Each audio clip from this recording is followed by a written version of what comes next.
Okay. Looks great. All right? Okay. Tell me when. Kill 'em. Mr. Perlman, it's a great pleasure to have you in Fort Worth for this recital. And I wonder, knowing that you were coming to Fort Worth, did you plan a different program from what you might do in New York?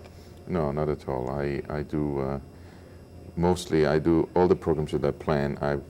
I don't plan them by city, I plan them by time. In other words, if I plan several programs, it would be it would be program A, B, and C, and I would play program A the month of October and September, and then program B in November, but it has nothing to do with it, with the cities. You know, as long as I don't repeat the same program year after year if I play someplace. It seems now that artists like yourself, classical artists, are so much more approachable than they might have been 20 or 30 years ago. Now, I wonder, have you artists changed, or have we, the public and the media, changed? Well, I think that the media has a lot to do with it. I think that, especially television, is bringing forth much more classic art, culture, and classical music in particular to the public that has never had the opportunity to see classical concerts before. And I don't think that it is a substitute, actually, to going to concerts, but it's certainly, to going to a live concert, that is. But it certainly is a very fine introduction that, the greatest compliment that I can receive is people saying, I saw you on television and here I am at the concert. I'm very happy about that. But there was a time, Mr. Perlman, when artists like yourself would not be invited on television programs like The Carson Show or Merv Griffin or whatever.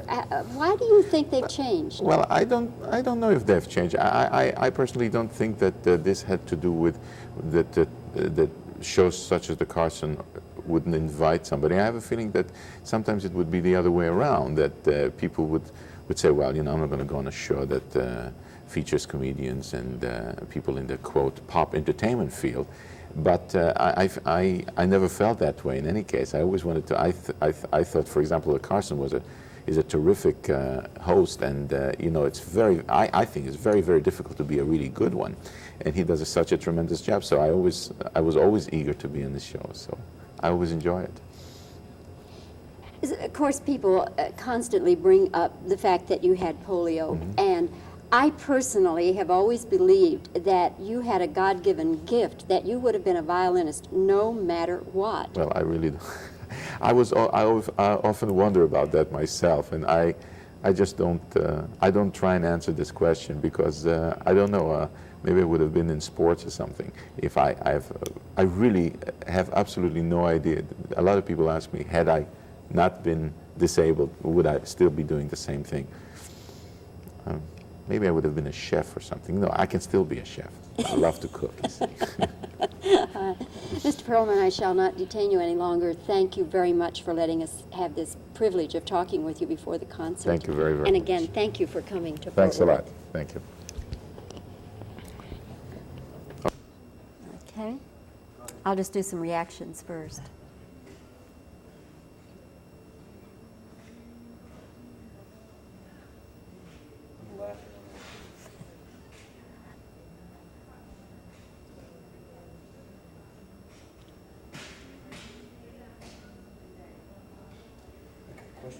All right. Do you do a different program in Fort Worth than you would in New York? I'll do a take two on that. Do you do a different program in Fort Worth than you would in New York?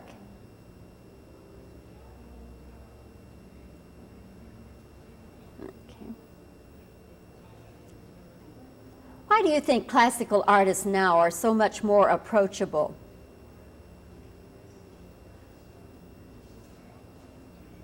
Why do you think the public now finds classical artists so much more approachable?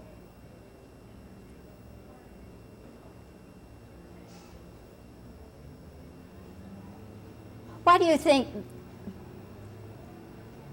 think the Carson Show and talk shows now invite classical artists to be on? Why do you think classical artists now appear on shows like the Carson Show and talk shows? Okay. You doing okay? Good.